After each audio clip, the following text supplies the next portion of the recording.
And so on and so forth.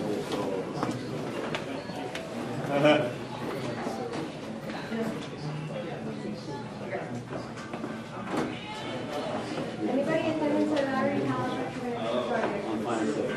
Oh, really? Hi, yeah. Oh, right. Oh, I was down 20. Where were you then? I just went to...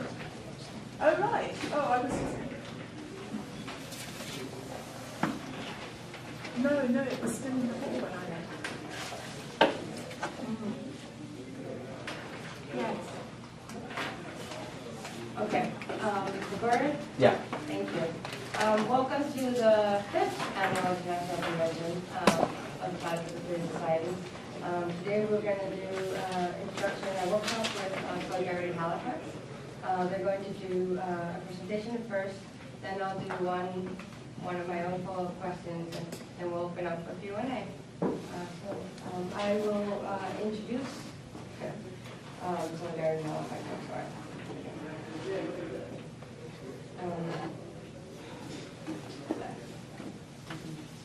Sorry, I'm a little fun. No problem. My name is Lesley Thompson. I'm originally from Newfoundland, but I live in Halifax right now. I work in the labor movement as a political communications officer, and in my spare time, I work with Solidarity Halifax. My name is David Bush. I am a Canadian activist and writer. I'm mostly based in Halifax, although currently I live in Hamilton, Ontario. I'm a sessional lecturer at the McMaster's University School of Labor Studies. Great. So we're going to ask your indulgence to talk about a very modest project in Halifax, Nova Scotia, which is a city of how many? 350,000 on the east coast of Canada. Our project is a membership-based, non-sectarian, democratic, anti-capitalist organization in Halifax. We take our commitment to non-sectarian politics very seriously, and our goal is essentially to create an organization that unites the left in Halifax rather than divides it. Our presentation, I'm going to loosely just talk about what our organization does very briefly. What's interesting is, I think, sort of our creation myth, our foundation story, which Dave is going to talk about. I should mention that Dave is a founding member and was involved in the organization, I guess, in its founding stages. And he's going to talk about the lead up of the official establishment organization as a membership-based organization in November 2011. I should say, for the purposes of the room, I guess Dave is not currently a member, but I am currently an active member. And so he's going to tell the creation story, and I'm going to take it from there and talk about what our organization currently does, how we operate, and also some of our challenges. So currently in Halifax, we have about 40 members, so it's a very modest project. Our project is to create opportunities for activism that's rooted in the very concrete conditions of capitalism. We create opportunities for respectful dialogue and debate within our own organization, but also within the broader left community and the broader community in general. We also do education publicly on alternatives to capitalism. So that's roughly what we do. I'm going to let Dave talk about how we do about it. Yeah, so as Lesley mentioned, I'm not currently a member just out of a geographic quirk, but I actually am moving back to Halifax. So I just want to, I'm going to be telling sort of the story of Solidarity Halifax. And I look at it as a story as a microcosm of sort of left reconstitution that's happening all over the globe and happening in Canada. So projects like the Greater Toronto Workers' Assembly, Quebec Solidaire, were influential in the discussions looking at why we need to reconstitute the left in Halifax. But these weren't necessarily in coordination, but this was a project we worked parallel by, I think, a broader general leftist crisis. So I think it's important to root this discussion in sort of the concrete conditions of organizing a small town in a particular place in the Maritimes. So I don't know if any of you are familiar with Halifax. It's small, it's 350,000 people. If you're very generous in terms of looking at the city. It's actually much smaller than that. The core of the city is about 150 to 200,000. It's isolated. The next biggest city is Quebec City. That's like a 10-hour drive if you got a lead foot. There's not much else around. There's a couple other major cities by major I mean over 100,000 in New Brunswick, but relatively socially isolated. It has 4 or 5 universities. And the way I like to explain it is that there is a certain cultural and social progressiveness in Halifax that is bigger than you would think due to its size. Like you'd think it would be much smaller. But the reason is because of its geographic location. If you're at all different, if you're leftist or you're queer or anything like this, you think a little different in your small town, you gravitate towards Halifax because there's communities that exist that sort of reflect those values.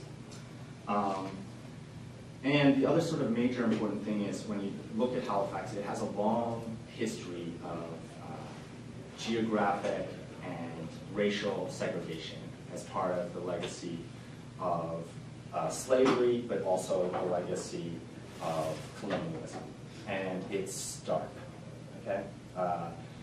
The Black community, the African Nova Scotian community is very much operates within certain geographic boundaries. The white population, the white settler state there has had a long and terrible history right up until the 1990s. I mean, continuing today, but very stark sort of racist legacy that people are still struggling with today. And so I would just like to say that this project came about through organizing. Okay? This is not some sort of theoretical project, but it came from people who were involved in unions, who were involved in the student movement, other social movements, the environmental movement, the feminist movement.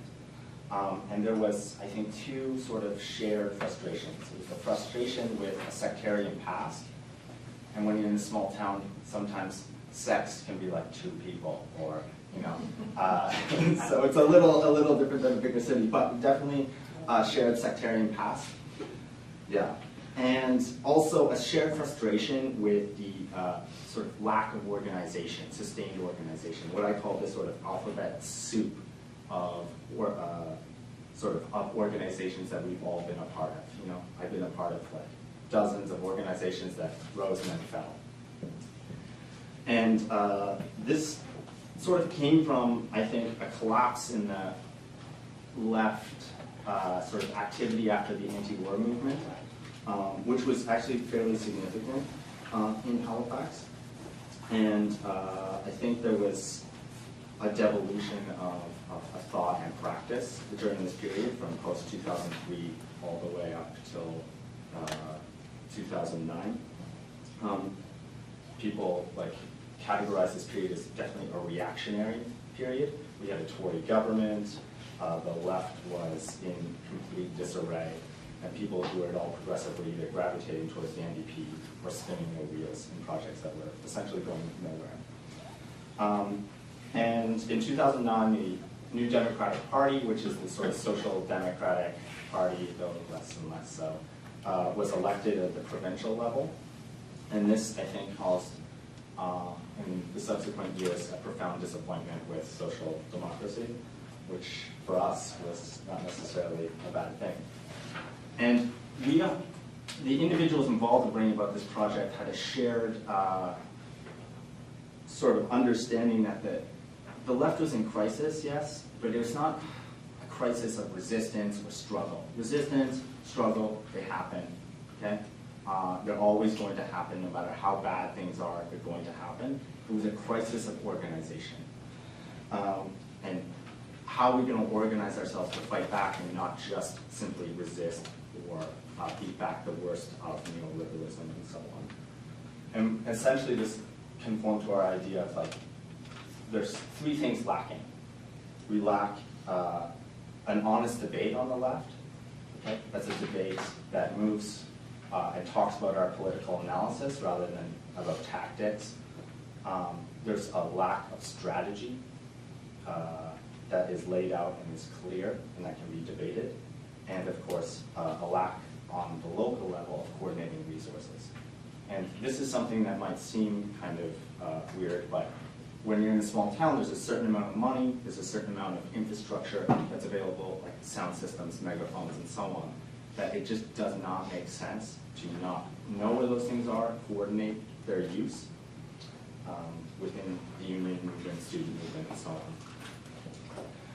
So in 2009, late 2009, early 2010, the G8 ministers were announced to meet in Halifax at the end of April, G8 finance ministers, and there was a demo planned. And an ad hoc group formed this to basically have a protest and a couple of other events. And there was a whole bunch of different people from different social movements, labor movements around the table talking, coordinating this action. And we specifically did not talk about politics because we, A, didn't have the room to do that in terms of time, but also we realized if we did talk about politics, that this little ad hoc group would fall apart. So that protest was relatively successful from the organizers' perspectives. It did what it needed to do. But more importantly, it solidified certain relationships around the table. And I think people came to the understanding that we should actually be talking about politics and working together. This makes sense. And that we are, I think, all saw the sort of these three lacks, these no strategy, no coordination, and no honest debate as something that we needed to address. So a smaller group after like the summer, there's people who went to Toronto during the G20, and we did some solidarity demos in Halifax as well. And sort of in the summer of that period, we realized we wanted to continue to build on those relationships. So a smaller group of people organized a conference talking about how do we, the left, people who identify as the left in this town, fight back in this period of reaction, like when the right is winning and implementing all these reforms. And how do we get beyond what we would qualify as the triage mentality on the left, always putting out the worst fires and never really moving beyond defensive battles. So there was about 120 people who came. And it was it was well attended, a pretty good conference. And from that, we had another group. We had a voluntary coordinating committee to organize another conference several months later. This was November 2010, and the next conference would be in March. And this conference dealt more with what is the left, like trying to tease out some of the political debates about how we define the left. Okay. And how can we orient towards things like the religious movements, environmental movements, and then how do people in the organizing in the anti-poverty movement and student movement, how are they organizing? What kind of lessons can we learn from that? And out of that, we developed a failed idea, but sort of long-term successful idea of like creating a network of working groups that coordinated people who are interested in similar projects. So people, I think there was like a writing group, a group working on environmental stuff, a group doing postal solidarity stuff, and things like this. Almost all those groups failed except for the postal workers campaign, which was very successful in what it was trying to do. It started organizing well before the postal rotating strikes and lockout that happened in early 2011, May. Spring, yes, thank you. The postal workers in Canada went on a rotating strike in the spring of 2011, and then were locked out by their employers. And we're legislated back to work. And they're legislated back to work.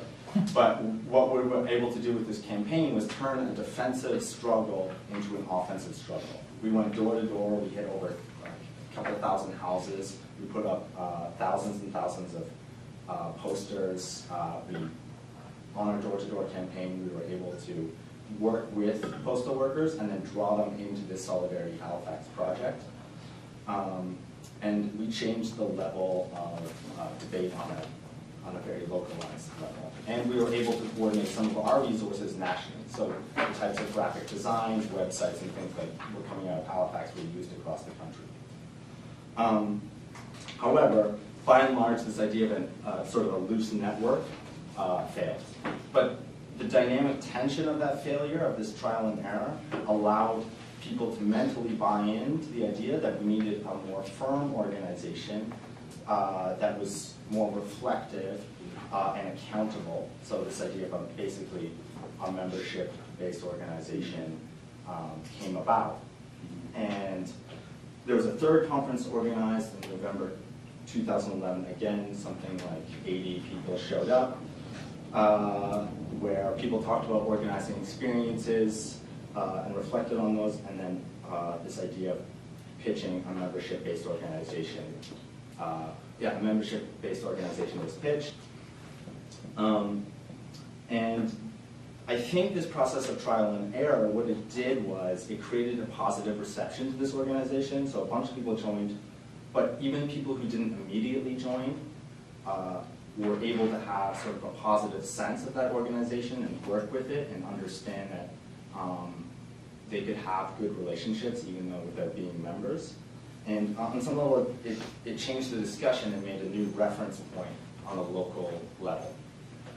So to the left of the NDP, which had been a space that was virtually unoccupied, was created, and this space was, I think, fulfilled by Solidarity Halifax. And I think more importantly, often when we talk about organization and creating new organizations and forming them, we miss a little piece of the picture, which is we created not just a new organization, but a new sort of attitude about collective struggle and collective identity. We were able to get people to put both feet in the water. So we were creating a new organization, but creating the attitudes that would allow that organization to flourish. In a sense, it's both creating form and a new practice. And sort of that takes us up to the formation. Okay. So what do we have currently? What we have currently has been in existence since November 2011. And it's a membership-based, dues-paying organization. Our members identify as many things. So we have anarchists, we have feminists, we have social democrats, we have communists, who come together with the goal of creating an organization that unites the left, as I said, rather than dividing it.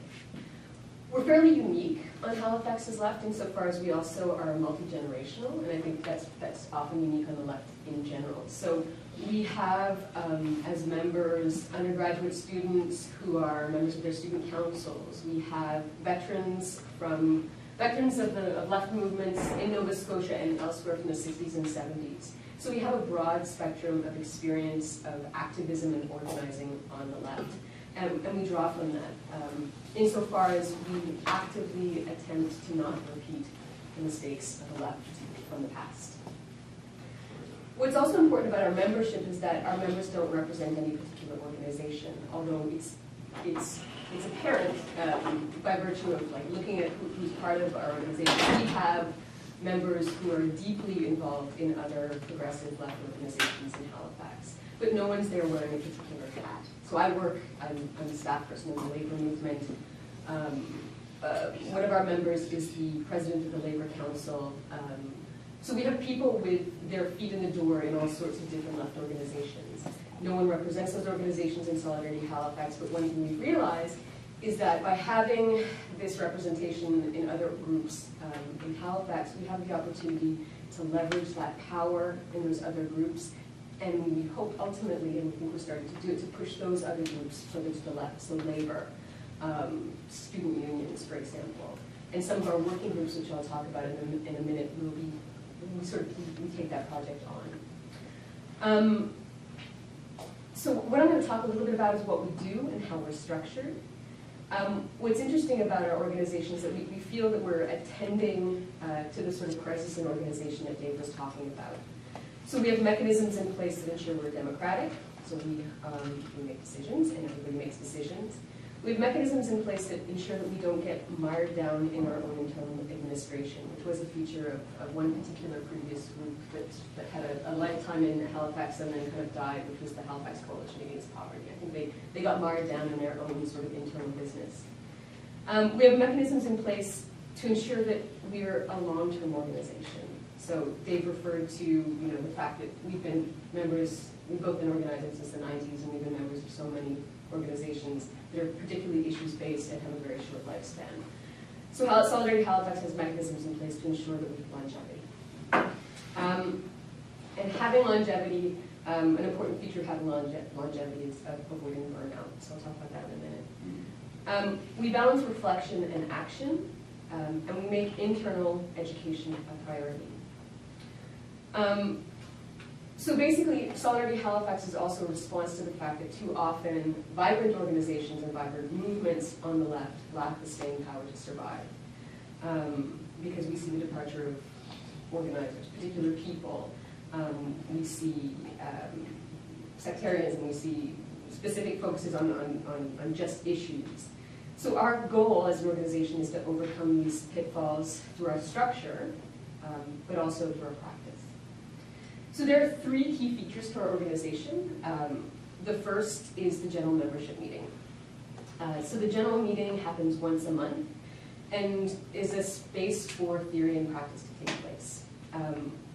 We're committed to a democratic politics that recognizes the interdependence of action and analysis. We're very rooted in the concrete conditions in Halifax. So our understanding of politics comes through struggle, and we know that our actions must be guided by principled and thoughtful analysis. So our general membership meeting meets once a month. Half of this meeting is dedicated to political discussion. Half of the meeting is dedicated to business. The political discussion, the topics are chosen by our coordinating committee, which I'll talk about in a minute. And the topics are chosen based on what's currently happening in Halifax, what's currently happening in the broader left, or also what current projects various of our working teams are taking on. So for example, in our last general meeting, the worker action team brought the question of Solidarity Halifax's relationship to organized labor and the labor movement to the room. And we asked the question, when, how, and why would Solidarity Halifax implicate itself in the struggles of organized labor? One sort of thing we've done in the organization to tackle these discussions is to explore, we'll generally explore a series of axioms where we establish agreed upon truths about the labor movement would be sort of, unions exist, unions mitigate some of the negative effects of capitalism, unions also have the effect of creating docility amongst their rank and file in terms of political action. So we would go through those axioms and then come out with some guiding principles that will ultimately guide our work when it comes to working in the struggles of organized labor. 5 minutes. Oh, let's see, 7. So essentially, theory and practice takes place in our general meetings. So we have our political discussion and then we make decisions. At all of our general meetings, our work teams make presentations on what they've been up to, and we vote. After our general meetings, we always get together for drinks because that's incredibly important. We have What do you drink? That's also incredibly important. We also have a coordinating committee. The coordinating committee has 3 members, each with a tenure of 9 months. There's an election every 3 months, which means we have staggered people come in. Every 3 months, a new member comes into the committee. This avoids activist burnout. This avoids the concentration of too much power amongst specific activists and individuals and leaders, which is a notorious feature of left organizing. And it also ensures new ideas. It also ensures the longevity of the organization insofar as institutional knowledge can be passed on and we have new people coming in every 3 months. The coordinating committee does the thankless work of the organization. They make sure the work teams are working, they make sure people are paying dues. And I should mention it's a dues-paying organization so that Solidarity Halifax is not accountable to the broader labor movement, to any other organizations like students, organizations for our funding, and that's important. I'm going to talk about some of our, because I guess I'm pressed for time, but maybe in question and answer you guys can talk or ask us questions about more about what we do. Our work teams, I'm going to skip to our critical work teams. One of our work teams runs a campaign which has been going on for about a year called Power to the People. Solidarity Halifax recognizes that the Canadian left suffers from an inability to orient itself or speak to those who aren't on the left. Power to the People is a populist campaign that is pitching the idea to the general population to return the private power utility to the hands of the public. Nova Scotia Power was privatized 20 years ago. A Nova Scotia-based company called Emera bought it. Since that time, the power's been going out on an absolutely regular basis. The power rates have been going up, and we see that as a problem. It's a populist campaign which deals with the concrete conditions of people who live in Nova Scotia. It's expensive if you're poor to pay your power bill. So we've been working creatively to pitch this idea of returning the private utility to the hands of the public. And we've actually been doing it quite strategically insofar as we've taken opportunities like various times of rate hikes to go public with this. Very recently, a public skating rink in Halifax called the Oval, a public skating rink, the province offered the naming of it to this company, Emera. Basically just said, hey, do you want to name this public space? Emera said, sure, we'll call it the Emera Oval. So we took that opportunity to run a campaign whereby we decided that we would ask Nova Scotians what they wanted to name the Oval. And we pitched all sorts of ideas, different names based on radical figures in Nova Scotia's past.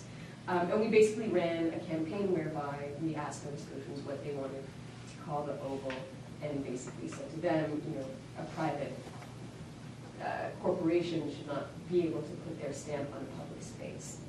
This campaign is interesting in terms of it's got a long-term shelf life. It's already succeeded in sort of two phases of actually putting the question of public ownership back on the table. We had a lot of media success. We actually, successfully had the word anti-capitalist sort of appear in like mainstream publications, but actually returned it to the form of it being a legitimate question once again, whereas for the past 20 years, public ownership of the utility was off the table. That's one of many of our projects. Should I keep going, or should I? Yeah. I'll give it 2 more minutes. Okay. Should I do our anti-racism, or should I do our... Okay, we have another work team which deals directly with one of the questions that Dave was talking about, which is an incredibly deep-seated institutional racism in Nova Scotia that's led to an incredibly high rate of poverty amongst African Nova Scotian people and also amongst Aboriginal people, mostly Mi'kmaq. Solidarity Halifax takes the question of race and the history of racism incredibly seriously in Nova Scotia, and realizes that we also recognize that members of Solidarity Halifax are largely not from the African Nova Scotian community or from the Mi'kmaq community, and that's for a reason. And in fact, we've been active in trying to actively build relationships with members and activists from those communities, and we realize that that's not the kind of thing that happens overnight. And I think that attends to something that the left does hastily, just go to these communities and say, hey, you want to get on board with our struggle? Because it would be really great if you were part of our organization. We realize that's very paternalistic, that's not going to happen, and so we have to build these organizations or these relationships very differently. So Solidarity Halifax has also built relationships with radicals from the 60s and 70s, 60s, 70s, and 80s in the African and Nova Scotian community, and basically asked them, how can we support you in your struggles? How can we use the skills that we have and the leverage we have to support you in your struggles? And we've answered certain calls, two of which from the African Nova Scotian community. One was to write a series of articles just about racism in Nova Scotia. Another one was basically a commitment to organize a People's History Conference in Halifax, which recognizes a lineage of a radical struggle amongst many communities in Halifax, including marginalized communities. So those are two projects that we're currently taking on to build relationships and address the issue of racism and continued racial segregation in the province. So in that respect, we've acted as real organizers who are doing real solidarity work in a legitimate way that challenges racism. We can wrap up. We've been doing work, I think maybe in the question and answer we can talk about our relationship with social movements, because I know Québec Solidaire has been a particular space for activists to get involved in social movements to go to when those social movements sort of die out. And Solidarity Halifax is also assuming that role, I think, in particular with the I Will Know More movement recently. Do you want to say anything quickly? Because I've gotten through basically half of my notes. I guess we were just talking, just what, 60 seconds here. Just in terms of reference to this idea of utopian program. And we were thinking like, well, how would we orient towards like that kind of question? And I think we sort of came up with this idea, it's like none of the above yet. And I think more sort of the ideas that we look at are it's not utopia or program, it's strategy and method for us at this point. Because this came from an organizing perspective. These the people involved are organized, rooted in social movements, in the local concrete conditions. And we're at the point where I think when this started is that we want to move the debate towards more anti-capitalism, understand what that is, and shift the train of the debate. However, then you'll be like, what's anti-capitalism politics do? And I think that what we've sort of talked about is this idea that we're a small organization right now. We're not gonna, it's coming from the Syriza talk. It's we're not taking power. We're not even broaching those questions, and we should be honest about where we are and not necessarily worry about that so much in terms of what does socialism look like to you. Because the politics it's evolutionary. We develop through our struggle. And that individually, I think all the members have a sort of uneven political consciousness and different ideas. And there's a certain conflict within unity, but as this project goes forward, I think those political questions will become sharper and sharper and sharper. So maybe that's a cheap answer, but maybe sometimes cheapness is honesty. I am extremely impressed on the ability to hear what you guys have built, in the sense of having had experience in the activist lab. It's very rare, sort of even the basic principles that you guys have agreed upon, sort of what we don't want to do. And to tell you the truth, your November 2011 is in this right around Occupy, right? 2 months after Occupy starting. And Occupy also was founded on this grounds of things that we don't want to do. We don't want to do the sectarian, sort of the sectarianism, the particular sort of issues that I feel Occupy also represents things we don't want to do that were done in the past. That's something that's similar you guys have. But why I said that I am impressed is because I am actually wondering, because at some point there was talk about we knew that people weren't talking politics. You said this word, and I would be very, very curious about what you meant about people not talking politics. So then the question is, since the founding of the organization, since the membership, I really want to know what have been the major disputes? What has been the nature of political disagreements? The organization, is it about whether or not you guys are going to what kind of program will you build? Or is it really because agreeing to just have this kind of minimum task of, we just want to build a network of solidarity organizations and these activities? But my real question is sort of what has been the crux of struggle of political dispute within the organization since its founding?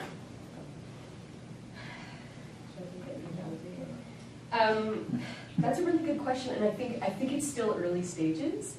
I'm not saying we all get along, because there is disagreement, and we actually actively encourage disagreement. But we've been able to navigate it quite well. And I don't sort of want to call out any particular members, the radical worker faction and the labor people are like at loggerheads or whatever, because we acknowledge that and then we try and move beyond it. I'm curious, what are the issues that make people at a loggerhead, I guess? What have been Some of the challenges. yeah. Yeah, I mean, right now, I think because we are so young, and I didn't talk about, the organization we actively recruit. So we have sort of a lot of people that came out of this founding moment who do have this broad experience as activists and organizers in the left. And then we do actively recruit. So we recruit from people who, people in the student movement, people who want to do something, people who responded to the Quebec student strike, people who responded to Idle No More and just didn't know where to go, and people who here's sort of where they end up. So I don't think we're not at the point where we've got these massive political divisions, but we are struggling in terms of maintaining a balance between rigorous political discussion and tending to our internal education. And our membership committee is actually responding to that right now, because what we've noticed recently is that our 1 hour political discussion at our membership meetings is maybe not sufficient to bring up those new members. So two things we've been doing to respond to that. We have a student caucus, which is very active on campus, and they've been holding weekly or bi-weekly discussions on topics like coffee and capitalism. So they've been doing that to sort of do some very specific education on it's similar to what on campus. 2 coffee breaks. Yeah, I know, we still but it's, so I think we're tending to our internal education needs by doing, the student group is doing that, but also for our new recruits, we've actually just in the past month or two been organizing sort of internal educationals where we tend to those. So I don't think we're at the point where we've got these big, these big sort of breakdowns or big sources of tension. Because I think that's because we're still actively working through our positions on things. So I talked about the conversation we recently had about labor. We're still actively working through the way in which Solidarity Halifax will implicate itself in workers' struggles.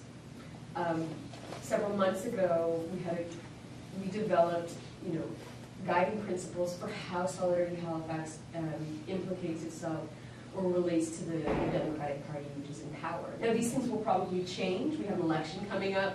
Our position to the NDP might change as the concrete conditions of what's going on in Nova Scotia changes, as they start campaigning, stuff like that. So we're still sort of developing, and we've been able to constructively disagree and also build fairly productive relationships.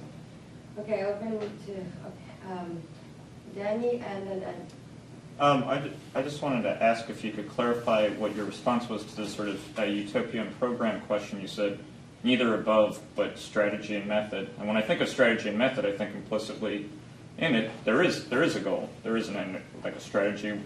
Even if it says it has no goal, it kind of does have one. Anyways, otherwise it doesn't mean anything or something. And I guess I don't know if you could just clarify that. Yeah, I think you missed the sort of key word there, which was yet.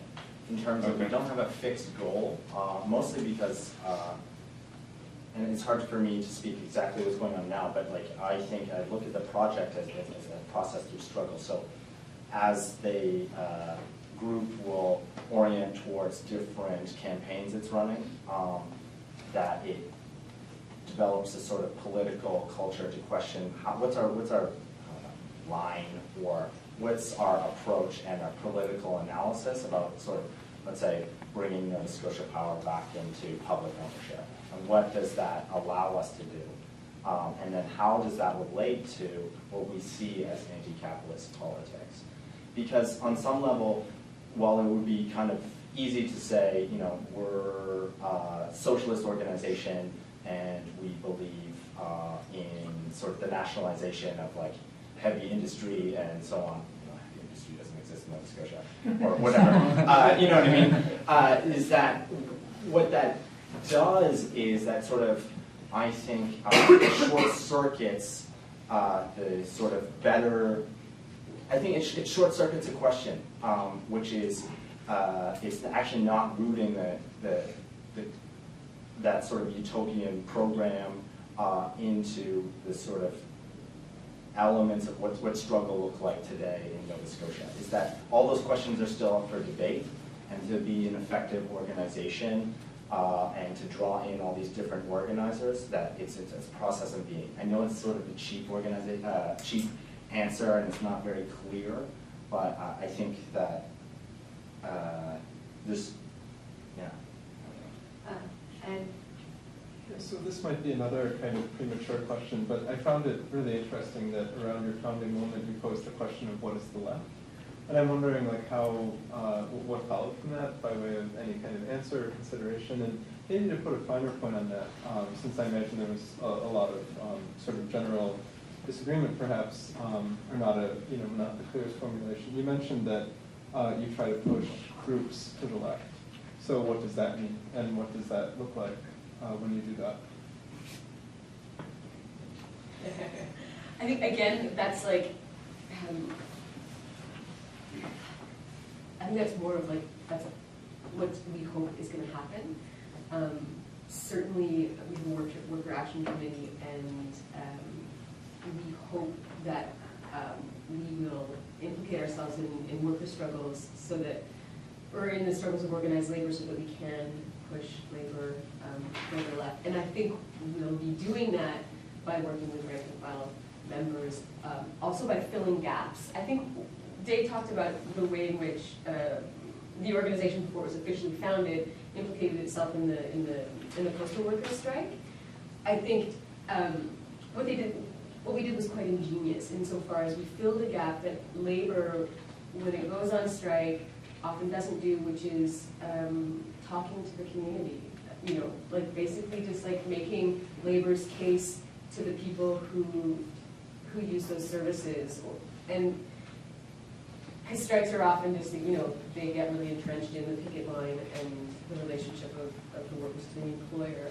And there's been amazing things in Halifax. Everybody had like I support my postal worker poster in their wall, because the organization took this initiative to just, you know, go door to door and talk to people.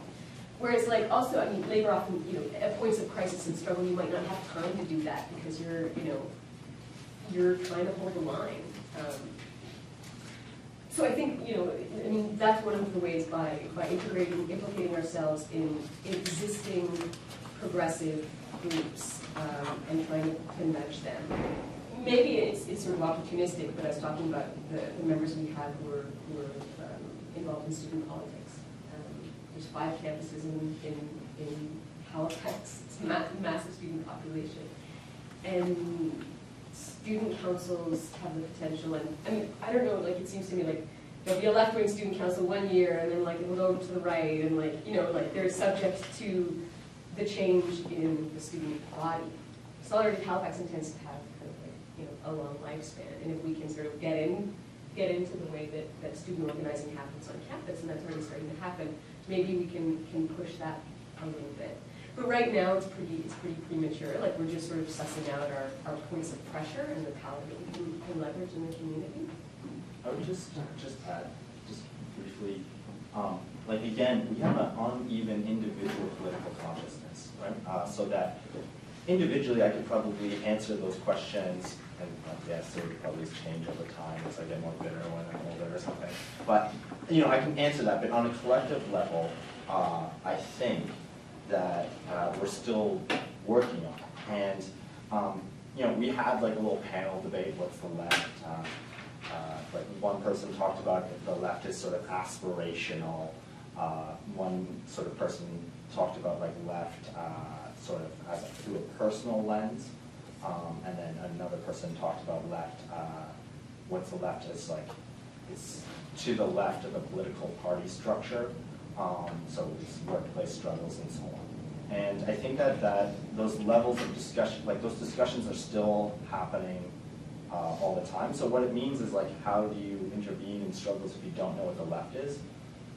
I still think that there's a general attitude is that it's easy. Postal workers go on strike or locked up. Well, you support them and you build those relationships. You try to get them to meetings, talk about how this crisis, like is deeper than the individual social movement that people are a part of. It's actually attached to something that's going on with the capitalist system. Not neoliberalism, but with capitalism itself. So on a theoretical level, it's hard to answer, but like actually in practice, it's not that difficult. It's like in the student movement, how do you people intervene to push it more to the left? Well, you support the positive things in terms of what the student movement is doing, giving money to social movements and so on, and trying to talk about how this crisis is more systematic and entrenched than what they're talking about, which is like, and the answer is not social democracy. So it's like both, I don't know, it's hard to answer in theory, but easy to do in practice. Yeah. There's a question here. Yeah, I thought that was great. I'm from the Toronto Workers Assembly, and I think there's a lot to learn from what I'm talking about, so I want to hear more about it later. But thinking about this question of utopia and having a more worked out sense of where you're going, because you needed to develop strategy. So obviously some people in the group do have that. They bring it in, they just try to find a way to bring it in, and it sound like they're giving a line. But there seems to be, to me, that there's other ways of doing it that don't require you to have a line. You can use history to raise all kinds of questions about socialism. And you can even have discussions around explicitly socialist ideas where the point isn't to resolve the question. And it seems to me that's kind of a safe way of raising it. But I think probably one of the best ways is what you just answered, that it kind of happens organically. There's a strike on, and the strike is inherently limited because of what unions do. So the question is, what does the left actually have to offer? Mm-hmm. That's more than, and you only have that to offer because you have a large division. So you're actually putting some kind of a class perspective on it. And I think that is how I think you really start moving towards people thinking about something. Can I just say one thing about it? I think one of the really crucial things for the left to do in those cases is not to just be inspirational, but to constantly talk about the limits of what we can do, because that's what politicizes people. They learn they have to go beyond organizationally and in other ways what they're doing. Do you have a question for the speakers? No, I just want to. Well, if I could just respond, I mean, one of the things that we did during the municipal campaign, I guess, when was the municipal election? Maybe, we'll say about a year ago, was because we do implicate ourselves like at particular moments when people are paying attention. But what did we have to offer to that was we held a no candidates meeting. So everyone's having all candidates meetings. Everyone's trying to get behind a candidate, so we decided to have a no candidates meeting and to talk about the notion of the city as being a site for struggle and change, and radical change on the level, like the urban level. And we invited people who'd done municipal organizing in Halifax in the 80s to talk about what they had done during the 80s. We invited actually an African Nova Scotian woman who ran for mayor in Toronto and came in second to come and talk about her experience. But none of the candidates for the municipal election were actually invited, and that was very intentional.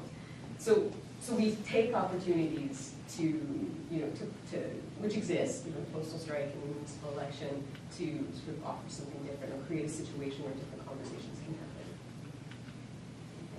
Alex and then Lesley. So one of the things you mentioned is that you're a membership-based organization, but the people in it are where you said they don't have different hats while they're members. As in, like, they're members of other organizations. They're like, there's a history of sectarianism in Halifax. And I just wanted to know, like, how do you navigate that? Because, like, in my experience, join groups that supposedly you can be members of most, and let's have a unity project, and you can just kind of come in and be a member of your other organization, and ultimately they just fail. But the sectarianism just like, completely destroys the organization. And I'm just wondering like, how you guys navigating it. You mentioned like, the structural things in the organization or something else. I just briefly mentioned that I think that partly relates to the process of how that formed. It wasn't just like one day a bunch of people got together and formed an organization that was like broader, left, blah. It was through a process, and that process was a learning process for everybody involved. Like 100 or so people who drifted in and out of those conferences and like went through this idea of trying to find a network and so on and so forth, is that by the end of that process, people decided to create a new organization, but they also had a mental shift into we should have a different type of practice. Is that jump like both feet into the water into this project, and maybe we have different political orientations, but I'm here and I'm around this table, and that's where I am, and that's the collective that I'm a part of. And even though I'm, like, let's say, in the labor movement or so on, when I'm actually in this organization, that's it. And I think maybe the answer is the process of that happening really clarified those questions in a way that just, if it just was formed the next day, I think it would be completely different. Yeah, because I think the activist left in Halifax had recently gone through that and had recognized that it was a messy experience and brutally unproductive, and so people are in a position where they're able to put certain things aside out of necessity of what's currently going on. I should also say that I think a lot of people are there, and I can speak for I'll speak for myself. I'm also there because I'm not actually getting what I need in my involvements in other things. So I think we actually have a lot of people who are there like that.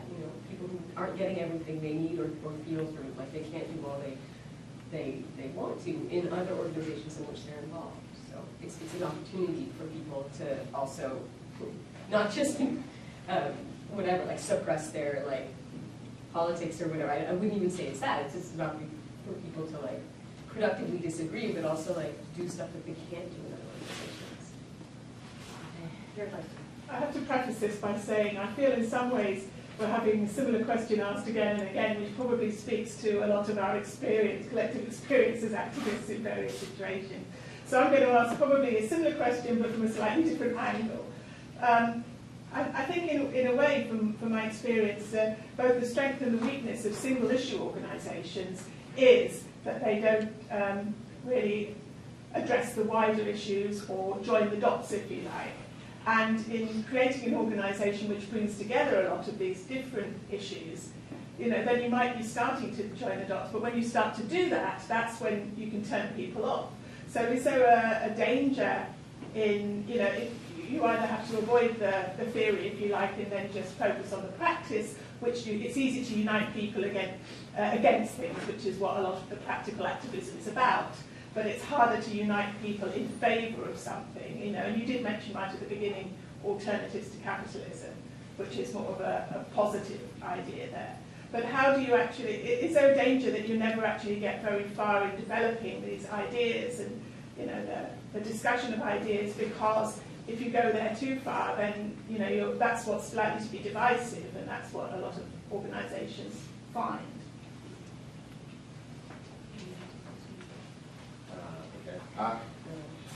I think that, there's always going to be that tension in a project like this or groups like this, and I don't think that should be something that turns people off from this, because as organizations grow, there's going to be all sorts of tension, and it's going to explode and all this stuff, and there'll be all sorts of conflict, but can, depending on your attitude and your practice, that can be a creative process in which it clarifies things and it moves struggle forward, or it can be, if you have the wrong, I think, attitude and practice, it can be sectarian, sort of divisive, and be a sort of net negative for the left wherever that's happening. So it's a little, like, yes, there's that tension, but if there wasn't that tension, then there wouldn't be actual progress, like, in those organizations. It would just be a club.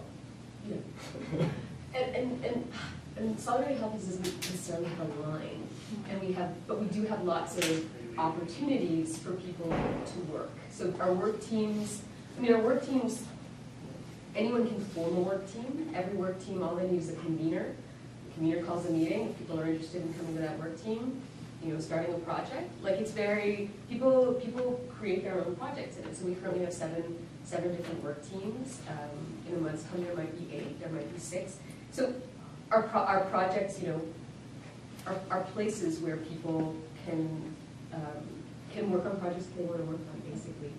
And I don't think that turns people off, because you don't have to, the requirement of membership is that you attend general meetings. If you don't, you have to send regrets, that you pay dues, and that you belong to at least one work team. So those are the requirements of membership. So I feel like lots of people lots of progressive leftists will find something that won't turn them off, basically. And I'll just say, like, this is my personal sort of position, and it's not reflective of the group or anybody else, but when it's an evolutionary process, so it's impossible to say what this organization will be in 3 years, because it's impossible to understand exactly what the struggles will shift and how the organization will respond to those. But I do think that over time, its political analysis will sharpen through struggle. And so it starts off, and this is why I think it's important to think of this as a temporal thing. We don't need to be like Syriza and think, like, what's our program once we take power, because we may take power like maybe 6 months from now. But we have to understand, like, we're a small organization, so we're kind of vague, and then as it grows and develops, like, it will learn through its past practice, and it will sharpen political analysis as it confronts those problems. So I think that there's definitely a tension in there, but my personal opinion is that it will sharpen through the inevitable struggle. And maybe you lose people, maybe you gain people, maybe the line shifts depending on what's being confronted and what the conditions are. But Can I ask a quick supplementary to that then? Having said that then, how do you avoid the problems of the political analysis sharpening in one particular direction, because there are already people who've come in and already have particular ideas that they've brought in with them, again, rather than the people who are joining because they want to be involved in this activism, but they haven't necessarily, thought through a lot of the political ideas in a broader sense. I think, as Dave said earlier on, there really are various levels of political consciousness in the organization, and we're very aware of that, and we tend to it in a really sort of generous, we tend to the organization, and so we actually actively, I would say that if someone was taking their particular political line too far, the coordinating committee might step in and have a conversation and say that, that's not maybe in the best interest of the entire organization.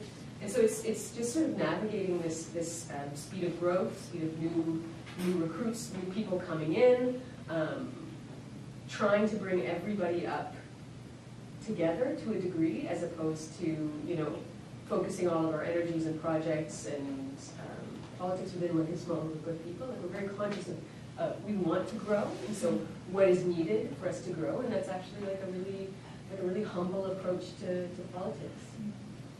it's like it faces every left organization. Like, how quickly do you grow? Do we get like 500 new members in, and then what does that mean for that organization? And I don't think that's unique to Solidarity Halifax. It's unique to basically every left group. It's like the pace at which we do this that allows us to grow, but also allows new people to come in and sort of understand the organization and create sort of a democratic practice within that. You had a down here, let it go. You said Yeah. hand up for a while. Yeah. Oh, I go? Okay. Yeah, sorry, So- no, I did. Ryan, sorry. Hi. So like, a lot of the emphasis is on education, and education through the actual workings of the group. Like insofar as people are actually going to be politicized through the machinations of Solidarity Halifax, like what sort of like you think that's going to cause problems in terms of like not like expansion, yes, but like how much is Solidarity Halifax ever going to be able to think beyond Halifax, Nova Scotia, just like the struggles of a very regional, very, you know.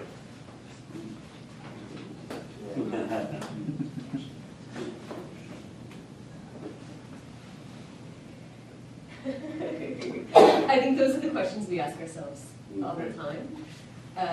Maybe not all the time, but often. And I think we have certain things we need to get beyond before we, expand and start setting up chapters in like Wolfville or PI or whatever.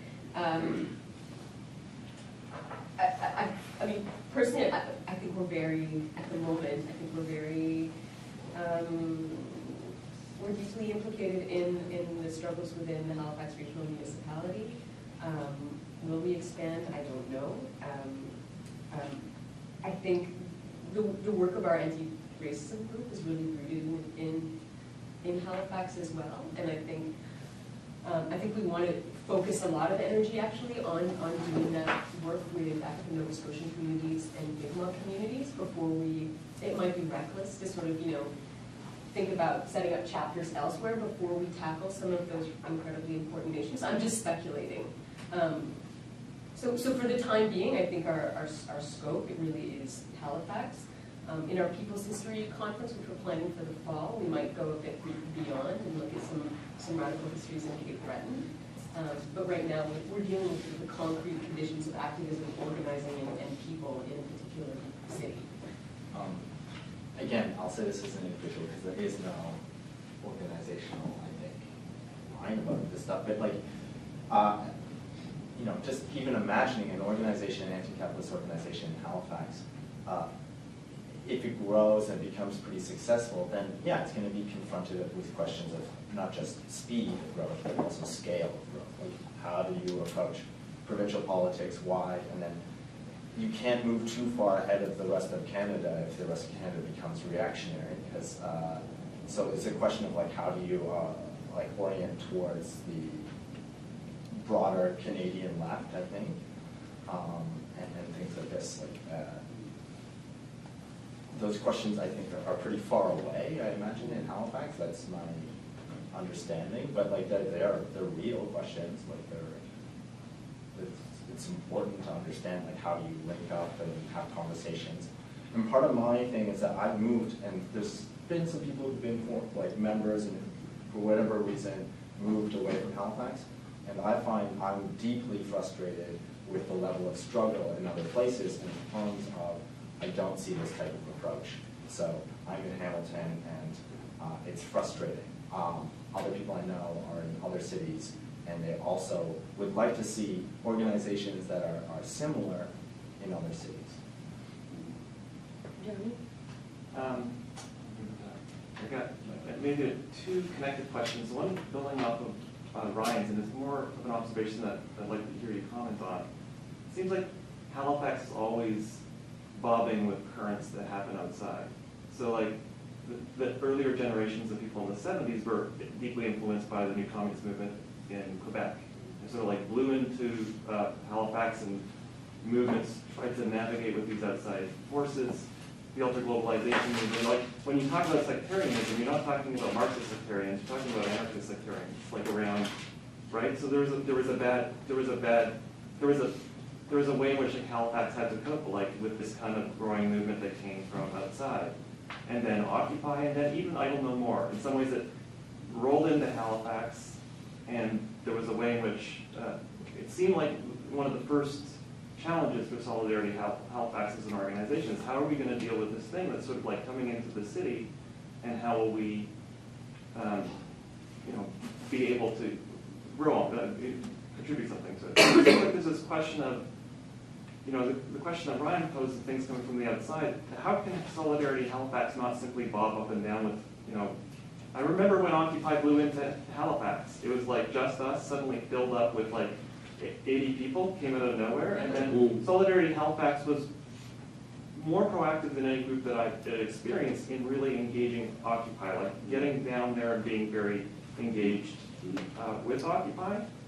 But there was a way in which like it was not self-created, like it came from the outside. And so Solidarity, it seems like in these small regional centers there's always this problem of really being limited from the outside.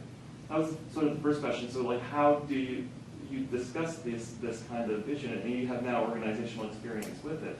And have they been, to what extent do you think you can control these things, or they will just kind of like go away on you? And then the second thing is that you've mentioned the intergenerational component of Solidarity Halifax, which is really interesting to me.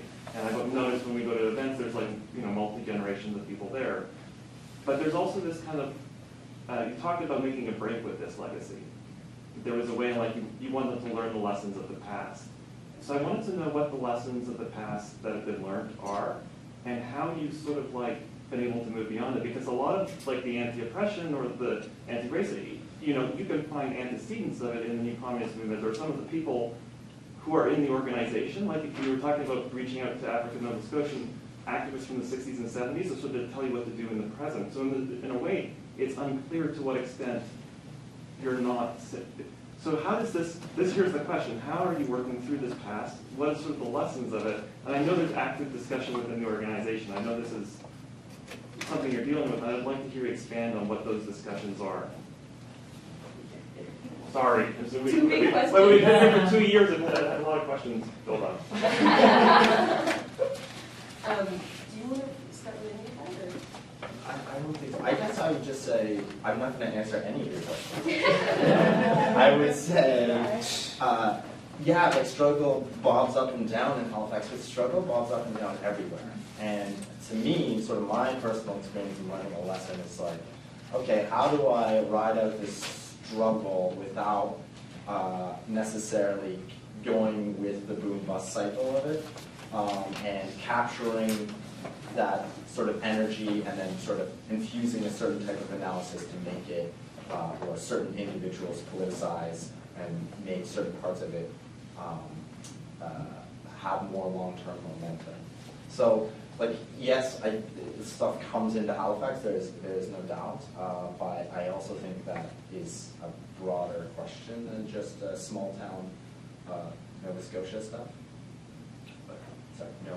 It's interesting to me because this is like, a lot of the people here are from large, Toronto and Montreal, right in the front row, but there's a way in which like these small cities are Not also... by accident. We actually talk to each other, yeah. A lot of these small cities are where there's left organizations growing, and it's very admirable the way Solidarity Halifax uniquely, in some ways, has been able to build organization in a city of that size. Yeah. And so nonetheless, it's like, I think it's like an actual real thing. In terms of, I will know more, because I think maybe I can address both of your questions about social movements responding and also lessons from the past. Maybe I will know more is the way I can talk about that. Solidarity Halifax could not implicate itself in I don't know more, right? And actually, I'm not familiar with sort of like the level of familiarity in the US That's what I was with I saying. don't know Explain a more. bit about I will know more. Sure. Oh really? Okay. I am also in the UK, I should know, but. So I don't know more is a grassroots Aboriginal movement that basically sprung up, was in late November, early December. Is that right? We'll say. Organized by 3 women in the prairies, in the prairie provinces, 3 Aboriginal women in the prairie provinces. 4? 4. In response to a few things, in response to very concretely a particular federal bill, Bill C-45, an omnibus bill, which radically interfered with First Nations treaty rights. Also in response to, in recognition of the way in which politics happen amongst First Nations people, a sort of dissatisfaction with, an acknowledged dissatisfaction within the chief and band councils, and was within just sort of like young, kind of like reacting to a sense of disempowerment, disenfranchisement amongst young Aboriginal people. It coincided, or it came sort of on the heels of a lot of attention to a particular community called Attawapiskat, a First Nations reserve that had been like wildly, in Canada, First Nations people live in incredible poverty, have no, very little, clean water in many places. Housing is a massive issue, employment is a massive issue, health is a massive issue. A lot of focus was on this community called Attawapiskat last year, and really shone the light on the federal government and also the provincial government's just lack of responsibility to the First Nations people. Idle No More came up from the grassroots and was organized largely through social media, and it was taken up by previously like by people who weren't activists basically in the First Nations communities, and swept across the country in the form of, it was basically a protest movement, and it's still going on now, but it reached its peak around Christmas time when the chief of Attawapiskat also engaged in a hunger strike and went and camped out on an island demanding to meet with the Prime Minister about this legislation. Idle No More expressed itself through protests, demonstrations almost on a bi-weekly basis, round dances, flash mobs, and basically to draw attention largely to this bill, but the sort of colonial history of First Nations people in Canada. And it swept into Halifax, into Nova Scotia in a pretty serious way. So there's about 20,000 Mi'kmaq in Nova Scotia. Many are urban Mi'kmaq, but there's also a number of reserves spread across the province. In Nova Scotia, there's 3 young women who decided to become organizers, and they were tirelessly organizing demonstration after demonstration, and reached out to Solidarity Halifax for support. And as an organization, we know sort of that social movements are no sort of replacement for long-term organizations, but by virtue of it being grassroots, by virtue of it dealing with like serious questions about First Nation struggles, by virtue of it being organized by women, by virtue of it being a project of new activists, we implicated ourselves in it.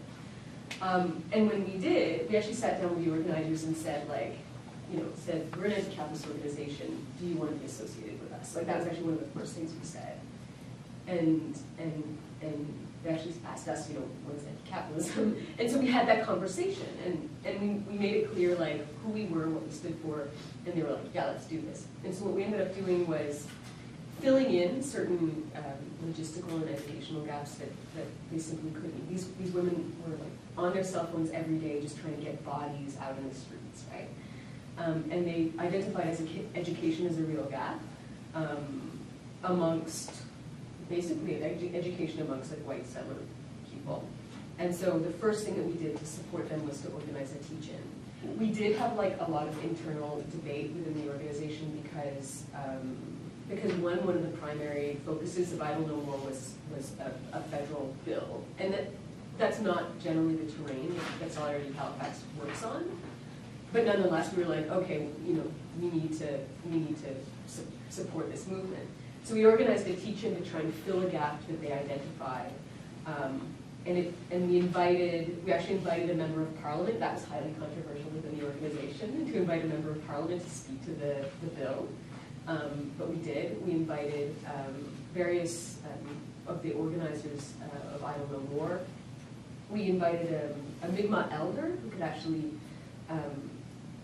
actually speak and had enough authority within the Mi'kmaq community to actually criticize the chief and band councils. We didn't think that it was our role to get up and do that in a public forum. So we had a number of speakers, basically to fill this kind of educational gap. And we had 450 people come out, which was incredible because people got swept up in this social movement but really didn't know what it was all about. They didn't know the nature of the bill. They didn't know about the colonial history within Nova Scotia and across the country. So Solidarity Halifax responded to a social movement in a way that we thought met the goals of our organization. All the while, we did compromise a little bit. I think we did compromise, a little bit. But when mass movements are happening, we wanted to respond. What was the end point? Like, to what extent did you realize your goals through that campaign, and what were those goals?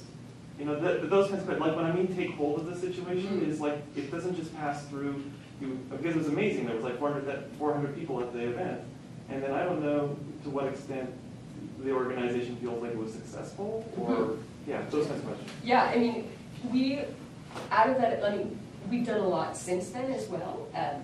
First of all, we built relationships of trust. We were able to be allies in a way that we thought was responsible. Subsequent to that event, we actually started giving a number of workshops on how to be an ally. When these kinds of things happen, like, there's a real kind of desire from like white people to white organizations to let's have a First Nations person come in and tell us about their struggle, right? And we actively were discouraging, that kind of behavior, and so we took an active role in having meetings on campuses where basically we said, these meetings were specifically for like white settler people, white people of European descent, who benefit daily from like the racism in Nova Scotia, to come and learn how to be an ally, to come out and not try and do anti-oppression work, anti-racism work in a really paternalistic way.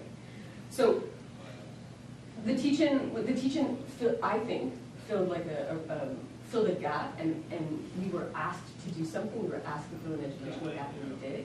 And from that, we've maintained our relationships with the organizers. The movement has gone through, since that point, and that was early December, the movement's gone through all sorts of different sort of phases. There were secondary hunger strikes. The movement has radicalized a little bit. At a certain point, it sort of became like a movement for everybody, and now it's focused in much more on the political systems within First Nations communities. Maintaining those relationships, continuing to navigate like the various forms this social movement or its struggle is taking. I think that is something that we would consider a success, because too often people jump on the rest of us will jump on a social movement, and then when it dies, they walk away. Because it's easy to get involved at that point. It's so easy to show up at the demo. Yeah. What's not easy is to actually keep the work going. Yeah, I wanted to raise the question of your campaign to return the private utility to public hands. I think it's interesting because sometimes left organizations try to have populist campaigns around unpopular causes. So I'm wondering, like, one easy practical question is that actually a popular cause in your experience? And then a more, I suppose, in-depth question would be like, how and why did you choose that as this populist campaign? I think it's interesting that you sort of differentiate it or describe it as such. And then maybe finally, how do you think the anti-capitalist left more broadly should relate to the rollback of the welfare state? And do you see what you're doing as sort of instructive, or do you have limitations?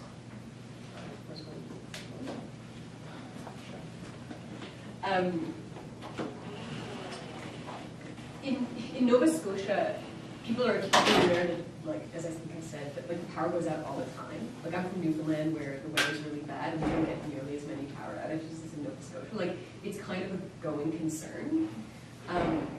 So there's already, like, people talk about the power company all the time, right? And people respond to rate hikes. Everybody responds to rate hikes, but in particular, people who are living in poverty. So did we get traction amongst like regular Nova Scotians? Somewhat, yeah. because no one likes it when their power goes out, and a really expensive power bill in the middle of the winter, you know, when you're trying to feed your family, really sucks.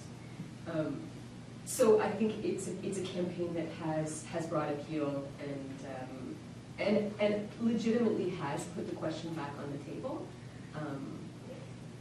in public discourse, like in the media, and also like within the government.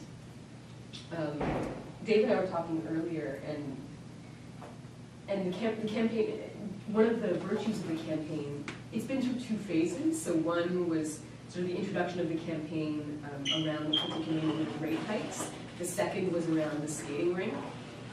It's now, you know, just last month we sort of put it to bed for a little while, but it's a campaign that can be sort of woken up, you know, for like an organization with a long-term project. Like the second there's another rate hike, the second, you know, Emera's in the news for, you know, something or other, we can actually wake that campaign up. So I think it's also a campaign with enough broad appeal, and it's not going anywhere. It has like real staying power. Yeah, I would just like to echo, like, it's super easy to beat up on Nova Scotia. No one likes Nova Scotia power. It's like you read that sort of comment section and news stories or letters to the editor. No one likes it. Unless, yeah, even the people who work there like don't like it in terms of, you know, even the management, I think. It is like putting Nova Scotia Power under public control the answer. And I would say no, on a personal level, no. And I think, though, it is a strategic campaign, right? Because it allows us to go and talk to people at the level that they're at.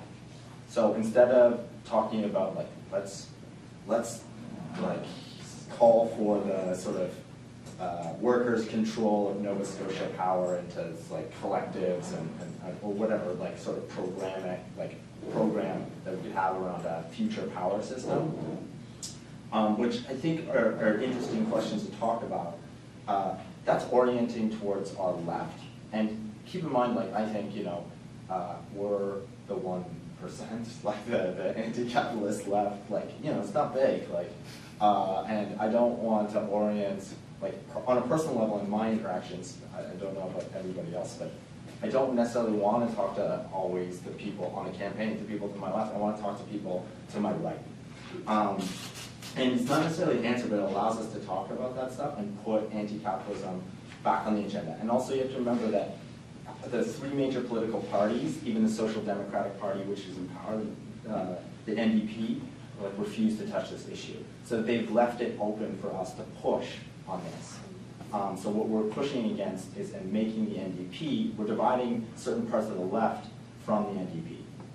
It's like, oh, you're Social Democratic, why don't you then, you know, put this back under public control? Because right now it's a monopoly private enterprise, which is crazy. Mm-hmm. And I think, like, on some level this fills in my mind, like, the idea of what, like, is a transitional demand, right? It's very strategic. It's not necessarily an answer, but it opens up a whole bunch of different spaces that, if we're coordinated, we can capture and strategize around how to push even further.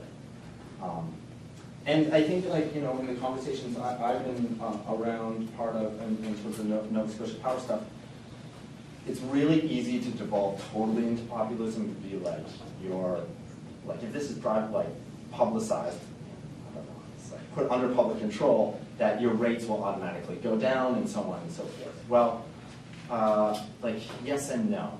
It's a little more nuanced. It's, I think that the idea isn't to just make all these crazy promises that once it's under public control, it's going to be the best power system in the world or something like this. It's still, it won't necessarily be, like, you know, super cheap. It won't necessarily stop using Colombian coal that's from, like, sort of companies that murder trade unionists. They won't stop being terrible in the Barbados or wherever. And oh yes, sorry.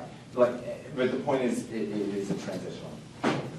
I have something that perhaps more of a comment than a question, but I feel like everything that has Linda today is like, first of all, it's like almost everybody like sort of surprised, like how do you guys are holding it together without like, you know, and it's because, as you said, I feel that you stuck to strategy and method.